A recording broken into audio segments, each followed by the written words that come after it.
Hello everyone, welcome to Speak Lux. Today's cue card topic is describe a speech you gave or describe a talk you gave to a group of people. Means आपको ऐसी talk जो है वो describe करनी है जो कि आपने किसी को as a presentation के रूप में दी हो या फिर कोई आपने meeting जो है वो lead की हो, उस चीज को आपने इस cue card में define करना है. You should say when and to whom you gave the speech. आपने ये speech कब और किसे दी, when was the speech about, ये किसके बारे में थी, why you gave the speech, क्यों दी, what were the reasons, how did you feel about it, और आपका एक्सपीरियंस कैसा रहा, आपको कैसा फील हुआ. Let's start with my simple answer and we will do some important vocabulary words side by side and in the end important tip for you. So stay tuned with me till end. Let's get started now with my simple answer. Well, during my childhood I was an introvert and speaking in front of an audience was not my cup of tea.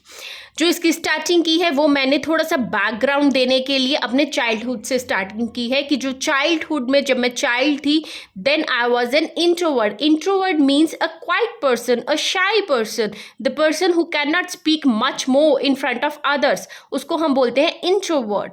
And in speaking in front of audience was not my cup of tea. अब क्योंकि मैं शाई nature की थी तो speaking जो है that was not my cup of T, वो मेरे लिए बहुत एक डिफिकल्ट काम था. Not my cup of T means a thing which is not liked by someone. तो मेरे को ये स्पीकिंग करना किसी ऑडियंस के सामने या किसी और के सामने मेरे को अच्छा नहीं लगता था. It was not my task. Despite being afraid of speaking, हालांकि मैं स्पीकिंग से डरती थी. अफ्रेड ऑफ स्पीकिंग मीन्स कि मेरे को डर लगता था. I found my self on the stage many times, लेकिन फिर भी मैंने स्टेज के ऊपर बहुत टाइम जो है वो परफॉर्मेंस दी. क्यों दी? डिलीवरिंग प्रेजेंटेशंस एंड स्पीचेस, क्योंकि मेरे को प्रेजेंटेशंस देनी थी और अदर स्पीचेस देनी थी. सो उसके कारण हालांकि मुझे स्पीकिंग से डर लगता था लेकिन फिर भी मैंने स्टेज परफॉर्मेंस जो है वो बहुत बार दी है. Actually to achieve good scores in academics presentations वो paramount. To achieve good scores in academics, academics होते हैं हमारे कॉलेज, हमारी यूनिवर्सिटीज, हमारे स्कूल्स, हमारा एजुकेशन सिस्टम. सो वहाँ पे अच्छा स्कोर करने के लिए हमारी जो प्रेजेंटेशंस थी वो मस्ट थी. पैरामाउंट मीन्स कि वो बहुत ही इंपॉर्टेंट थी, वो बहुत ही एसेंशियल्स थी, स्टूडेंट्स को वो प्रेजेंटेशन देनी होती थी. So today I would like to share my first experience on stage which took place during my first year of graduation when my teacher assigned a topic for presentation. So आज मैं जो आपके सामने अपना experience share करने जा रही हूँ वो कब का है? मेरे फर्स्ट ईयर ग्रेजुएशन का है, जबकि मेरे को टीचर ने क्या दिया था, एक टॉपिक दिया था प्रेजेंटेशन करने के लिए. सो टीचर ने मुझे एक प्रेजेंटेशन असाइन की थी. It was compulsory for every student to give a presentation, और ये हर स्टूडेंट्स के लिए कंपल्सरी था. कंपल्सरी की जगह पे आप मैंडेटरी वर्ड जो है वो भी यूज कर सकते हो. This is also a good word. It was compulsory for every student या फिर it was mandatory for every student to give a presentation. So ये सबके लिए कंपल्सरी था कि उन्होंने प्रेजेंटेशन जो है वो हर बच्चे ने देनी ही देनी है. This was a challenging time for me since I was naturally very shy. अब क्योंकि मैंने स्टार्टिंग में बताया कि आई वॉज इंट्रोवर्ट, तो ये मेरे लिए बहुत ही चैलेंजिंग टाइम था, मेरे लिए बड़ा ही डिफिकल्ट टास्क था, क्योंकि मेरे को प्रेजेंटेशन जो है वो ग्रुप ऑफ पीपल के सामने देनी थी. तो it was very difficult for me. For my presentation I chose the topic of accounting as it was familiar to me. और मैंने अपनी प्रेजेंटेशन के लिए एक ऐसा टॉपिक चूज किया जो कि मेरे को पहले से ही जिसके बारे में नॉलेज थी, that was accounting. As it was familiar to me, कि मेरे को पहले से ही उसके बारे में नॉलेज थी, मेरे को पहले से ही उस टॉपिक के बारे में पता था. I prepare it diligently.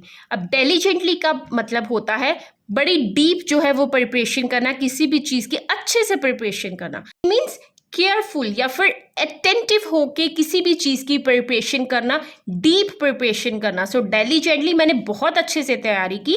Creating a well structure power point presentation, ताकि मैं बहुत एक well structure power point presentation जो है वो बना सकूं. हाउएवर इवन थो आई वॉज वेल प्रिपेयर्ड, हालांकि मैं वेल प्रिपेयर्ड थी, मैंने बहुत अच्छे से तैयारी भी की थी, nervousness still got the better of me. लेकिन फिर भी क्या हुआ कि जो मेरी नर्वसनेस थी वो मेरे ऊपर हावी हो गई थी. मेरा जो तैयारी करना था वो भी इतना काम नहीं आया क्योंकि मैं बहुत ही नर्वस फील कर रही थी. Finally I mustered up the courage to step on the stage and started my speech.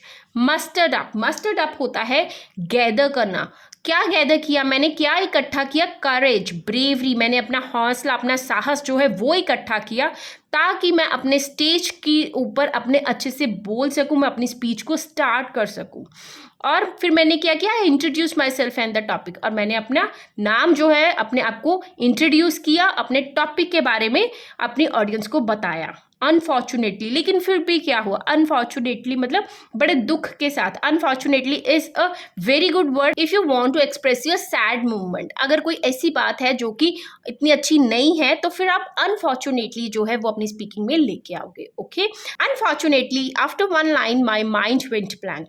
लेकिन क्या हुआ, बड़े दुख के साथ जब मैंने एक लाइन बोली, जब मैंने इंट्रोडक्शन दी या फिर अपना टॉपिक बताया, तो मेरा जो माइंड है वो एकदम ब्लैंक हो गया।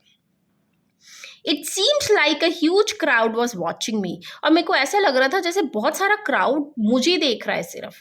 And negative thoughts started coming to my mind, और मेरे दिमाग में बहुत ही नेगेटिव थॉट्स आने लगे। कौन से थॉट्स आने लगे, such as what if I say something wrong, अगर मैंने कुछ गलत बोल दिया तो क्या होएगा, और what if I forget something, या फिर अगर मैं कुछ भूल गई तो क्या होएगा। सो जब हम नर्वस होते हैं या फिर हमें किसी चीज का डर होता है तो ये जो नेगेटिविटी है ये ऑटोमेटिकली हमारे जो माइंड में क्वेश्चंस रेज होने स्टार्ट हो जाते हैं कि अगर ऐसा हो गया तो क्या होएगा, अगर वैसा हो गया तो क्या होएगा। तो इस पैराग्राफ में भी मैंने यही एक्सप्रेस किया है कि मेरे नर्वसनेस के कारण मेरे को ये वाले जो क्वेश्चंस थे वो मेरे दिमाग में आने लग गए। However, I consider myself lucky because the audience was very supportive.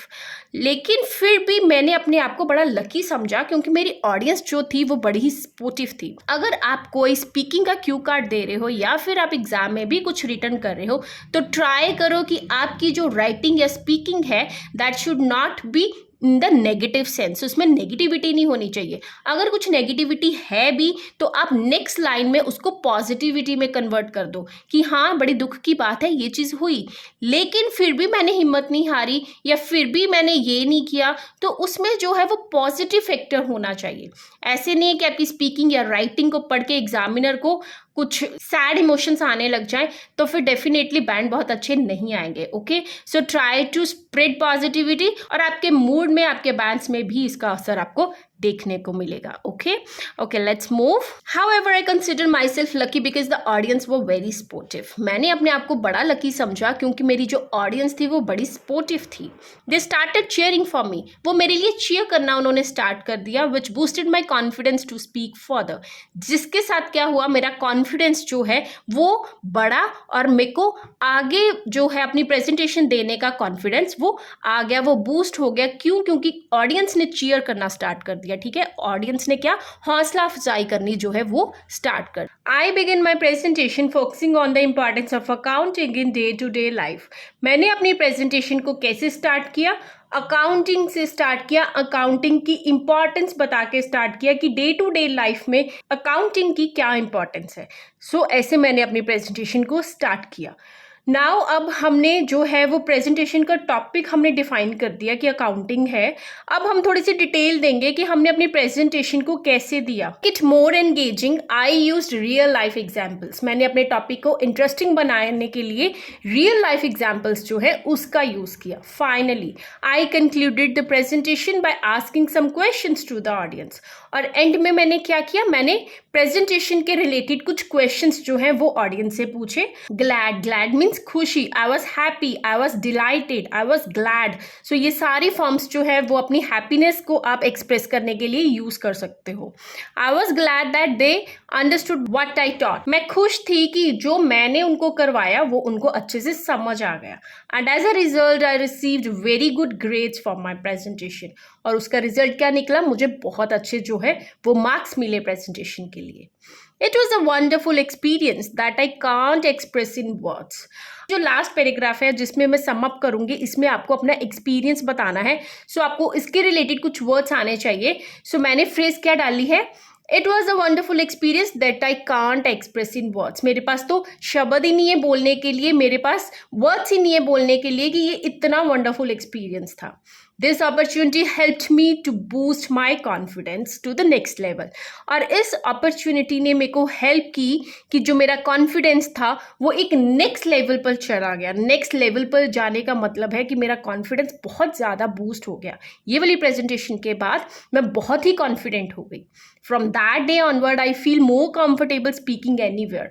और तब से मैं कहीं भी स्पीकिंग करने के लिए बड़ी कंफर्टेबल हो गई, इतना कॉन्फिडेंस मुझ में आ गया। I am truly grateful to my teacher for providing me with this opportunity as it brought a paradigm shift to my life. और मैं अपने टीचर को थैंक्स देना चाहती हूँ कि उन्होंने ये वाली जो अपॉर्चुनिटी है ये मेरे को दी। पैराडिगम शिफ्ट का मतलब होता है लाइफ में कोई ऐसी चेंज आ जाना जो बहुत ही इंपॉर्टेंट हो। सो उस प्रेजेंटेशन से पहले जो था, मैंने बोला कि मैं बड़ी नर्वस थी, बड़ी शाय नेचर की थी, लेकिन उस प्रेजेंटेशन के बाद मेरा कॉन्फिडेंस बहुत ही बूस्ट हो गया। तो ऑब्वियसली मेरी लाइफ में चेंजेस आए, उसके लिए मैंने पैराडिगम शिफ्ट जो है वो वर्ड यूज़ किया है। As it broughts a paradigm shift to my life, बहुत ही इंपॉर्टेंट चेंज जो है ये मेरी लाइफ में ये लेके आया। Okay, so that's it for sample answer. Now let's recall some vocabulary words we have done today. First is introvert. Introvert, a quiet person or shy in nature. Next is not my cup of tea, the thing which is not liked by the person. In that case, you can use this phrase, not my cup of tea. Then we have done diligent means careful, active or attentive. Then nervousness still got the better of me. It means कि nervousness जो है वो इतनी strong हो जाना कि मेरी जो अदर फीलिंग्स है, मेरा जो मैंने तैयारी की थी वो बिल्कुल ही खत्म हो गई। मस्टर्ड अप, मस्टर्ड मीन्स इकट्ठा करना, गैदर करना।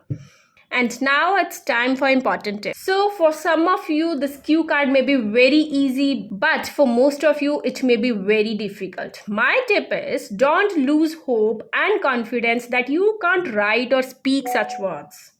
Try to learn at least one new word or one new sentence from this video. And if you do this activity on the regular basis, then watch the difference after 1 week. So try to learn at least one word or one sentence from this video. Now it's your turn. Write in the comment section any one vocabulary word which you have learned today.